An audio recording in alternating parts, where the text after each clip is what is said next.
இது வந்து MLA SR ராஜாவுடைய அக்கா பொண்ணு வீடுங்க. அவர் வெளியில் கார்டன் வச்சுருக்காரு, ஓகேங்க. இந்த இடத்துல எதிர்க்க பெரிய பெரிய கார்டன் வச்சுருந்தார். பெரிய பெரிய மரம் மாதிரி இதெல்லாம் போட்டு கார்டன் மாதிரி பைப்பு நட்டு செடிங்க வச்சுருந்தார். காவா நோண்ட வரவன் வந்து இதை காவா எடுக்கும்போது கீழே தள்ளிட்டான். அந்த நேரத்தில் நான் இங்கே நின்றுட்டு இருந்து காவா க்ளீனாக எடுக்க சொன்னேன். அதுக்கு அந்த பைப்பெல்லாம் விழுந்துடுச்சு கீழே. அதை எங்கள் வீட்டுக்காரர் தான் எடுத்து கிளியர் பண்ணி கொடுத்தாரு அவங்களுக்கு.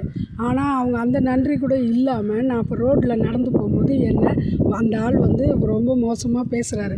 எம்எல்ஏ பொண்ணோட அக்கா வீட்டுக்காரர். அது எப்படிங்க நியாயம்? முனிசிபாலிட்டியில் எப்படிங்க காவா ஓரத்தில் செடிங்க வைக்க பர்மிஷன் கொடுக்குறாங்க? இவர் என்ன எம்எல்ஏ அக்கா பொண்ணாக இருந்தால் இவங்க வந்து என்ன வேணால் பண்ணுவாங்க, யாரும் கேட்கக்கூடாதா சொல்லுங்கள்? நாங்கள் கேட்கவே இல்லை. காவாவை க்ளீன் பண்ண சொன்னேன். என்கிட்ட வந்து வழியே சண்டைக்கு வராரு. ஒரு பொம்பளை டிஎம்கே ஆட்சியில் ரோட்டில் நடக்க முடியல. இந்த நியாயத்தை யார் கேட்குறது சொல்லுங்கள்?